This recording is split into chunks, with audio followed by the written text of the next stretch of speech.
Hi everyone, so good evening. Welcome back to my YouTube channel. I hope you all are doing great and I'm also fine. आज के इस topic में मैं आपको बताऊंगी drug regulatory affair के बारे में, जिसको हम बोलते हैं DRA। जो DRA डिपार्टमेंट होता है उसका क्या वर्किंग रहती है। तो देखिए, अगर मैं R&D की बात करूँ तो R&D में DRA का बहुत बड़ा रोल होता है। बिकॉज देखिए, जो DRA डिपार्टमेंट होता है, DRA डिपार्टमेंट में बहुत सारी चीज़ों के बारे में आपको नॉलेज होना बहुत ज़्यादा ज़रूरी है। अगर आप लोग DRA में ज्वाइनिंग करना चाहते हो या जॉब करना चाहते हो तो आपके लिए बहुत सारी अपॉर्चुनिटीज़ होती हैं।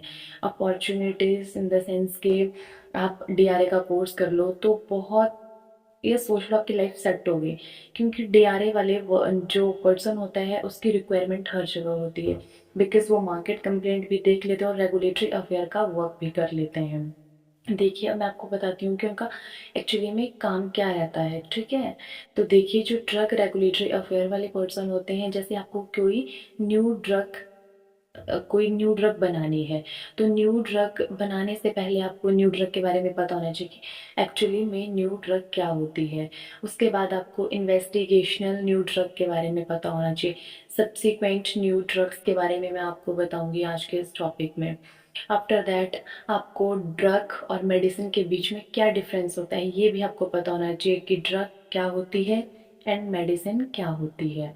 आफ्टर दैट आपको ये भी पता होना चाहिए ऑर्फन ड्रग्स क्या होती हैं, हर एक ड्रग्स के बारे में, ओवर द काउंटर ड्रग्स क्या होती हैं।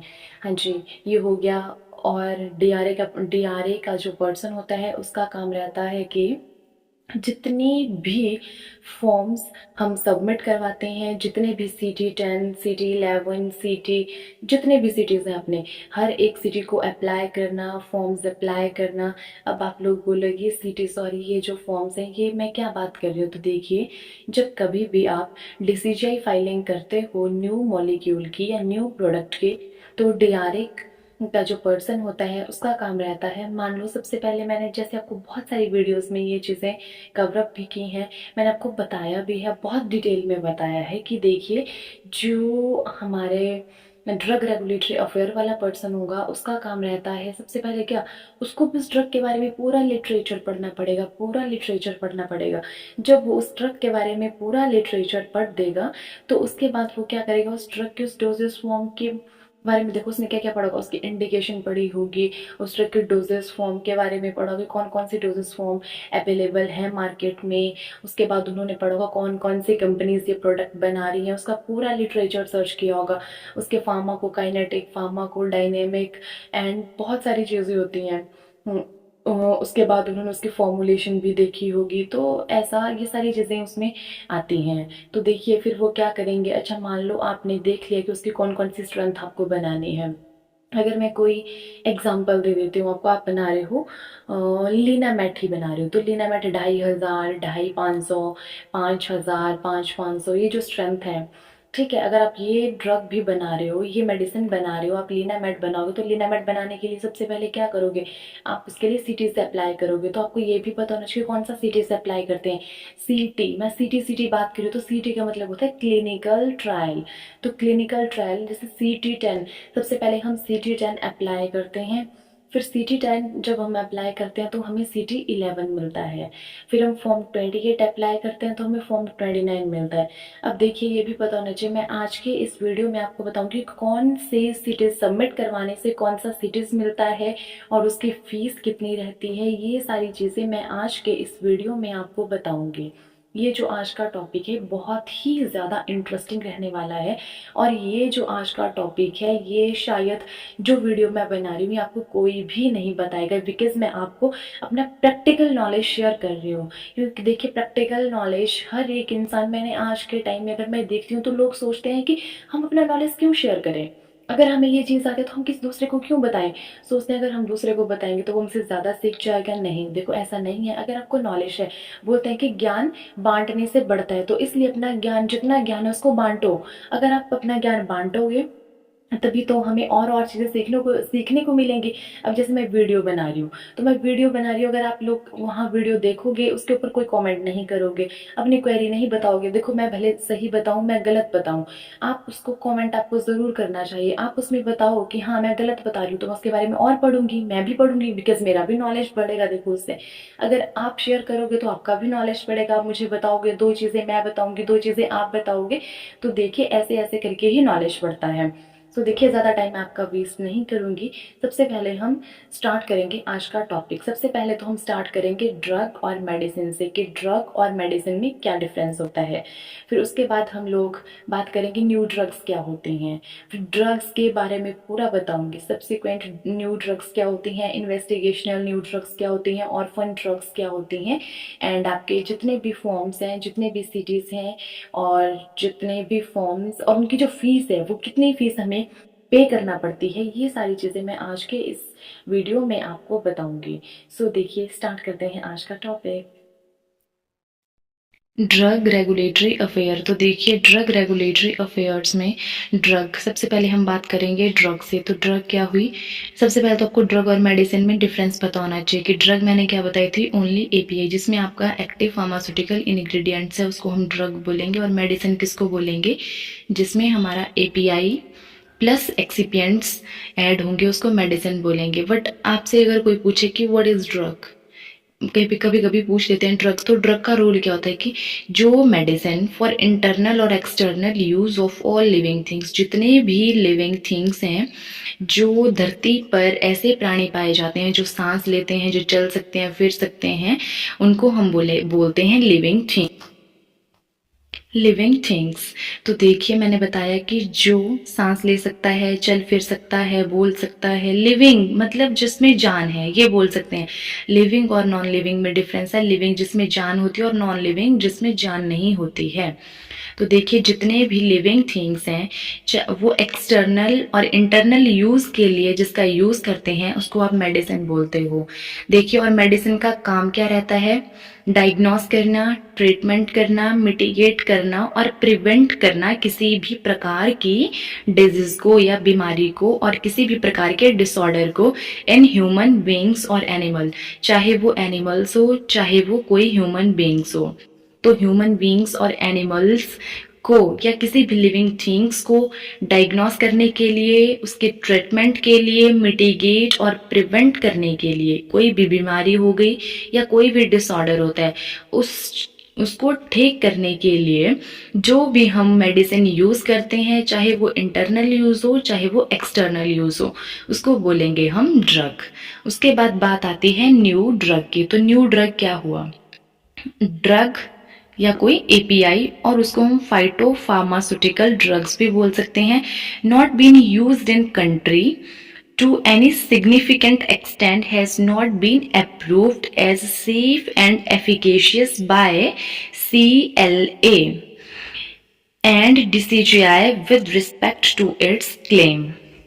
Drug approved by CLA for certain, CLA क्या हुआ, Central License Authority, for certain claims and proposed to be marketed with modified for new claims, जैसे indication, route of administration, dose या doses form, और 4 year के लिए जो licence है वो वैलिड रहता है। तो देखिए क्या बोल रहा है, न्यू ड्रग्स क्या होता, ऐसी ड्रग या ऐसी एपीआई, या हम ये बोल सकते हैं कि ऐसा कोई फाइटो फार्मास्यूटिकल ड्रग्स जो अभी तक कंट्री में यूज़ नहीं हुआ है, और ना ही वो अभी सीएलए सेंट्रल लाइसेंस अथॉरिटी के द्वारा ना वो अप्रूव्ड है अभी कि हाँ ये सेफ है या बहुत एफिकेशियस है, ना तो अभी सेंट्रल लाइसेंस अथॉरिटी ने वो ये हमें अथॉरिटी दी हो, या ना हमें डीसीजीआई ने। डीसीजीआई क्या होता है, drug controller general of India, with respect to its claim, इसके क्लेम के साथ भी कुछ भी अप्रूव नहीं हुआ हो, उसको बोलेंगे हम न्यू ड्रग। तो ये क्या बोल रहा है फिर कि ऐसी ड्रग जो सीएलए सेंट्रल लाइसेंस अथॉरिटी ने अप्रूव की हो, फॉर सर्टेन क्लेम, कुछ सर्टेन क्लेम्स के साथ, एंड पर proposed to be marketed with modified for new claims। और वो क्या कर रहे हैं, और प्रपोज टू बी मार्केटेड, वो मार्केट कर रहे हैं with modified for new claims के साथ, जैसे उसकी इंडिकेशन है, रूट ऑफ एडमिनिस्ट्रेशन है, डोज है, कितनी डोज लेनी है, और उसका कौन सी डोसेस फॉर्म में अवेलेबल है। तो ये आपका आएगा न्यू ड्रग में। और ये जो लाइसेंस आपका CLA देता है, सेंट्रल लाइसेंसिंग अथॉरिटी जो आपको देती है, वो 4 साल के लिए ही लाइसेंस क्या रहता है, हमारा वैलिड रहता है। फिर बात आती है investigational new drugs. Investigational new drugs क्या हुई कि न्यू केमिकल और बायोलॉजिकल एंटिटी और सब्सटेंस, ऐसा कोई न्यू केमिकल या कोई बायोलॉजिकल एंटिटी बोल सकते हैं, या कोई ऐसा सब्सटेंस बोल सकते हैं जो अभी तक किसी भी कंट्री में अप्रूव्ड नहीं हुआ है, ना ही तो हम उसकी अभी मार्केटिंग कर रहे हैं, उसको बोलेंगे इन्वेस्टिगेशनल न्यू ड्रग। मतलब हम उसके ऊपर अभी इन्वेस्टिगेशन कर रहे हैं। और न्यू ड्रग्स क्या हुआ, बिल्कुल न्यू है, वो भी अभी तक CLA ने ना ही DCGI ने अप्रूव की है, क्योंकि हमें क्या करना है, हमें उसके ऊपर वर्किंग करनी है, वही काम रहता है R&D के पर्सन का। तो न्यू ड्रग भी आप समझ गए, इन्वेस्टिगेशनल न्यू ड्रग भी समझ गए, क्योंकि हमें क्या करना है, इन्वेस्टिगेशन करनी है। एंड आफ्टर दैट हम लोग बात करेंगे सब्सिक्वेंट न्यू ड्रग की। सब्सिक्वेंट न्यू ड्रग क्या हुई, ड्रग अप्रूव्ड बाय CLA। ये इसमें क्या रहेगा सब्सिक्वेंट में, कि ड्रग जो होगी वो अप्रूव्ड होगी आपके सेंट्रल लाइसेंसिंग अथॉरिटी के द्वारा फॉर सर्टेन क्लेम्स, कुछ क्लेम्स के साथ, and propose to be marketed with modified और न्यू क्लेम्स इंक्लूडिंग, जैसे जो मैंने आपको न्यू ड्रग में बताया था पहले, वही इंडिकेशन के साथ होगी, रूट ऑफ एडमिनिस्ट्रेशन उसमें बताया होगा, डोज के बारे में होगा, डोजेस फॉर्म के बारे में होगा, और जो SND also include a new drug already approved in the country. फिर उसके बाद हम लोग बात करेंगे ऑर्फन ड्रग्स की। ऑर्फन ड्रग्स क्या होती है, ऑर्फन ड्रग्स ऐसी ड्रग्स होती हैं, drugs intended to treat a condition which affect not more than 5 lakh person, 5 lakh person in India. Orphan drugs ऐसी ड्रग्स होती हैं जो 5 लाख से ज़्यादा लोगों को ठीक नहीं कर सकती है, ट्रीट नहीं कर सकती है, उसको हम ऑर्फन ड्रग्स बोलते हैं। अब इसके बाद मैं आपको बताऊंगी introduction to drugs. Introduction to drugs में ड्रग्स के बारे में थोड़ी इंट्रोडक्शन आपको दूंगी। अगर मैं आपको इंट्रोडक्शन दूं ड्रग्स के बारे में, तो उसमें देखिए इंडिया में क्या होता है, इंपोर्टिंग होती है ड्रग्स की, मैन्युफैक्चरिंग होती है, सेल्स भी होती है, और डिस्ट्रीब्यूशन भी होता है ड्रग का, इज रेगुलेटेड अंडर। ये सारी चीज़ें किसके अंडर आती हैं, ड्रग एंड कॉस्मेटिक एक्ट 1940। आपको ये पता होना चाहिए कि ड्रग एंड कॉस्मेटिक एक्ट कब आया था। तो ड्रग एंड कॉस्मेटिक एक्ट आया था 1940 में। और इस ड्रग एंड कॉस्मेटिक एक्ट के जो रूल्स हैं, वो रूल्स कब बने थे, वो बने थे 1945 में। देखिए, तो इसमें आपके लिए सबसे इम्पोर्टेंट जो रहने वाला है वो है शेड्यूल। शेड्यूल कब, कौन सा शेड्यूल आया था और कब कौन सा एक्ट आया था, तो मैं आपको ये सारी चीज़ें बताऊंगी। जैसे ड्रग एंड कॉस्मेटिक एक्ट कब आया था, और आपके शेड्यूल भी आते हैं उसमें, शेड्यूल ABCDEFGHI, कौन से शेड्यूल है, कौन से शेड्यूल के अंदर क्या चीज़ें आती हैं, और कौन से एक्ट कब आया था और उसके रूल्स कब पास हुए थे, ये भी मैं आपको एक वीडियो, सेपरेट वीडियो बनाऊंगी जिसमें आपको ये सारी चीज़ें बताऊंगी। फिलहाल के लिए हम फोकस करते हैं ड्रग्स के ऊपर। तो जो ड्रग्स है, वो ड्रग्स आपके कौन से एक्ट में आती है, ड्रग एंड कॉस्मेटिक एक्ट के अंदर आती हैं। और ये ड्रग एंड कॉस्मेटिक एक्ट 1940 में आया था, और इसके रूल्स पास हुए थे 1945 में। ये बहुत ही ज़्यादा इंपॉर्टेंट है, ये हर कॉम्पिटिटिव एग्जाम में पूछे जाने वाला क्वेश्चन है। ज्यूरिस एक ऐसा सब्जेक्ट है जिसमें सारे एक्ट्स और कब उसके रूल्स पास हुए थे, ये सारी चीज़ें उसमें होती हैं। तो मैं आपको धीरे धीरे कवर करती रहूंगी ये टॉपिक्स भी। अब हम बात करेंगे फॉर्म्स एंड फीस के ऊपर। तो फॉर्म्स एंड फीस में सबसे पहले बात करूंगी जो फॉर्म्स हम R&D में एप्लीकेबल होते हैं। R&D की में आपको कोई प्रोडक्ट के ऊपर वर्किंग करनी है, तो उसके लिए कौन सा CT हमें अप्लाई करना पड़ता है और कौन सा CT हमें मिलता है, और उसकी फीस कितनी रहती है। तो देखिए, हमारे लिए मेन रहता है फॉर्म CT10। जो फॉर्म CT10 है, फॉर्म क्लिनिकल ट्रायल 10, तो उसमें क्या रहता है, application for grant of permission to manufacture new drug. अगर आपको कोई न्यू ड्रग मैन्युफैक्चर करनी है तो उसके लिए, उसकी परमिशन के लिए हमें क्या अप्लाई करना होता है, CT10।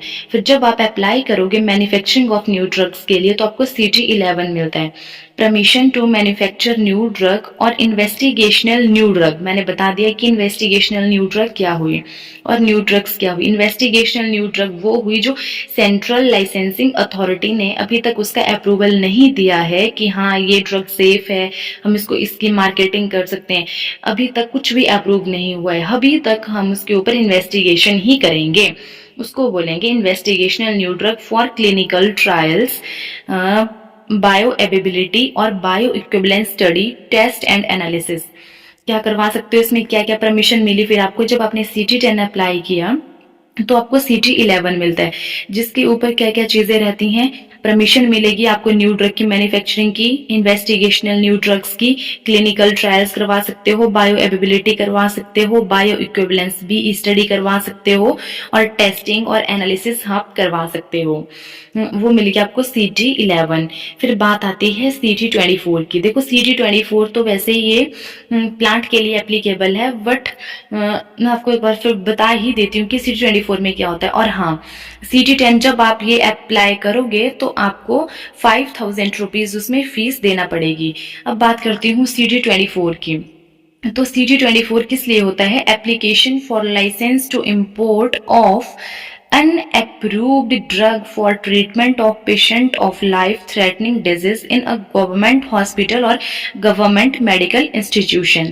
इसमें आपको क्या करना है, इस ये लाइसेंस किसके लिए एप्लीकेबल है, क्यों अप्लाई करते हैं हम, इम्पोर्टिंग करनी हो आपको अनअप्रूव्ड ड्रग की, जो अप्रूव्ड ड्रग नहीं है, क्या ट्रीटमेंट, पेशेंट की ट्रीटमेंट के लिए ऑफ लाइफ थ्रेटनिंग जो डिजीज होती हैं, जो आपके गवर्नमेंट हॉस्पिटल्स में और गवर्नमेंट मेडिकल इंस्टीट्यूट्स में जो हम मेडिसिन की क्या कर सकते हैं, सप्लाई कर सकते हैं, तो वो देते हैं हम CT24 हम भरते हैं तो हमें मिलता है CT25, licence to import permission.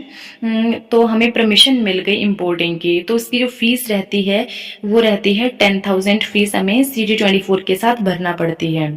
फिर हम फॉर्म 28 भरते हैं, वो भी न्यू ड्रग की मैन्युफैक्चरिंग के लिए भरते हैं, और फिर हमें फॉर्म 29 मिलता है। फॉर्म 28 में अप्लाई करेंगे, फॉर्म 29 हमें मिलेगा।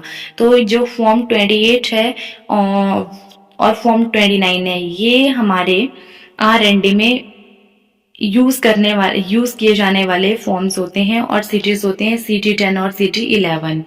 उसके बाद बहुत सारे ऐसे फॉर्म्स रहते हैं, जैसे फॉर्म 8 आप भरोगे तो फॉर्म 10 आपको मिलता है, उसमें एक्सक्लूडिंग ड्रग्स आती हैं। इंपोर्टिंग करोगे आप ड्रग की, जो आपके शेड्यूल एक्स में जो ड्रग्स होती हैं, और आपको उसमें 10,000 फीस देना पड़ती है। फिर फॉर्म 8A भरते हैं तो फॉर्म 10A मिलेगा, उसमें आप इंपोर्टिंग करोगे ड्रग्स की, स्पेसिफाइड इन आपके शेड्यूल एक्स में। फॉर्म 8 में था एक्सक्लूडिंग ड्रग्स, और आपके फॉर्म 8A जब आपने दिया था तो फॉर्म 10A मिला था, उसमें इंपोर्टिंग कर सकते हो सारी शेड्यूल एक्स की ड्रग्स की। फॉर्म जो 40 है, 40 भरोगे तो फॉर्म 41 मिलेगा, उसमें आप इंपोर्टिंग कर सकते हो ड्रग्स की। फिर आया फॉर्म CT1 भरोगे तो फॉर्म CT3 मिलेगा, जिसे आप रजिस्ट्रेशन करवाओगे और रिन्यूअल करवाओगे of ethics committee related to clinical trials, bioavailability या बायो इक्विवेलेंस, ठीक है। फिर आया CT4 भरोगे तो आपको CT6 मिलेगा, इसमें परमिशन मिलेगी आपको क्लिनिकल ट्रायल्स कंडक्ट करवाने की, जो न्यू ड्रग्स और इन्वेस्टिगेशनल ड्रग्स होती हैं उनकी। फिर CT5 भरोगे तो CT7 मिलेगा, उसमें बायो एवेबिलिटी और बायो इक्विवेलेंस स्टडी जो होती है न्यू ड्रग की और इन्वेस्टिगेशनल ड्रग्स की, उसकी परमिशन मिल जाती है। फॉर्म 6T में आप अप्लाई करोगे और 8 अप्लाई करोगे तो आपको फॉर्म CT9 मिलेगा। फॉर्म CT8 अप्लाई किया तो फॉर्म CT9 मिला, जिसमें आप रजिस्ट्रेशन करवाओगे बायो एवेबिलिटी और बायो इक्विवेलेंस की। एंड CT10 और CT10 भरोगे तो CT11 वो मैंने आपको बता दिया क्या होता है। CT12 भरोगे CT15 मिलेगा, जिसमें परमिशन मिलेगी आपको मैन्युफैक्चरिंग अनअप्रूव्ड, जो अनअप्रूव्ड ड्रग्स होती हैं उसकी मैन्युफैक्चरिंग की आपको क्या मिल जाएगी, ओनली API की बात कर रही हूँ। API अनअप्रूव्ड जो API होता है उसकी मैन्युफैक्चरिंग आप कर सकते हो, उसकी परमिशन मिल जाती है CT15 में। और CT12 आप अप्लाई करोगे तभी मिलेगी। CT13 आप अप्लाई करोगे तो CT15 मिलेगा, वो बिल्कुल सेम ही रहेगा, API के केस में ही यूज करते हैं हम। वैसे CT16 अगर आप फॉर्म भरोगे तो आपको CT17 मिलेगा। तो उसमें क्या, license to import new drug और investigational drugs for purpose of CT bioavailability और टेस्ट एनालिसिस या बायो इक्विवेलेंस। CT18 भरोगे तो CT20 मिलेगा, जिसमें permission to import new drug and investigational drugs sale for distribution and API also. तो देखिए मैं आपको बताऊं, मैंने थोड़ा थोड़ा आपको बता दिया, बाकी अगर मैं आपको बात बताऊं तो आपको मेन चीजों के बारे में पता होना चाहिए। जैसे API के बारे में CT12 और CT15 मेन है, और CT13 और 15 मेन है इसमें। बाकी आपने CT10 CT11 आप R&D में यूज करते हो वो पता होना चाहिए। बाकी उसके अलावा आपको फॉर्म 28 और फॉर्म 29 के बारे में पता होना चाहिए। तो देखिए मेरे बोलने का, मेरा ये वीडियो बनाने का जो मेन मोटिव था, मेन जो मकसद था वो ये था कि आप सभी एक बार सिटीज के बारे में और फॉर्म्स के बारे में थोड़ा पढ़ लें। अगर आप किसी कॉम्पिटेटिव एग्जाम की प्रेपरेशन भी कर रहे हो, कॉम्पिटेटिव एग्जाम तो चलो बहुत दूर की बात होगी, बट आप अगर इंडस्ट्री में काम कर रहे हो तो आपके लिए सिटीज के बारे में नॉलेज होना बहुत जरूरी है कि कौन सा सिटीज अप्लाई करने से कौन सी हमें किस चीज की परमिशन मिलती है, और ये सिटीज जो है ये अप्लाई क्यों करते हैं। ये अप्लाई लाइसेंस का मिलना बहुत जरूरी होता है। विदाउट लाइसेंस कोई भी काम करना एक क्राइम है, इसलिए हमें सारे फॉर्म्स, सारे सिटीज के बारे में नॉलेज होना बहुत जरूरी है। इन्वेस्टिगेशनल न्यू ड्रग बहुत इंपॉर्टेंट टॉपिक है। सब्सिक्वेंट न्यू ड्रग्स क्या होती हैं, ऑर्फन ड्रग्स क्या होती हैं, मेडिसिन और ड्रग्स में क्या डिफरेंस होता है, न्यू ड्रग्स क्या होती हैं, ये इन सब चीज़ों के बारे में आपको पता होना बहुत ज़रूरी है। सो ये था मेरा आज का टॉपिक, और इसमें सबसे मेन जो बहुत ही इम्पोर्टेंट याद रखने वाला है वो है कि जो आपका किसी भी ड्रग की जब आपको लाइसेंस मिलता है तो वो लाइसेंस केवल और केवल 4 साल के लिए ही वैलिड होता है। जब 4 साल पूरे हो जाएंगे तो आपको रिन्यू करवाना पड़ेगा अपना लाइसेंस। सो ये था मेरा आज का टॉपिक। आई होप आपको आज का वीडियो पसंद आया होगा। अगर आपको वीडियो अच्छा लगे तो वीडियो को लाइक करना, शेयर करना और चैनल को सब्सक्राइब करना ना भूलें। Thank you so much.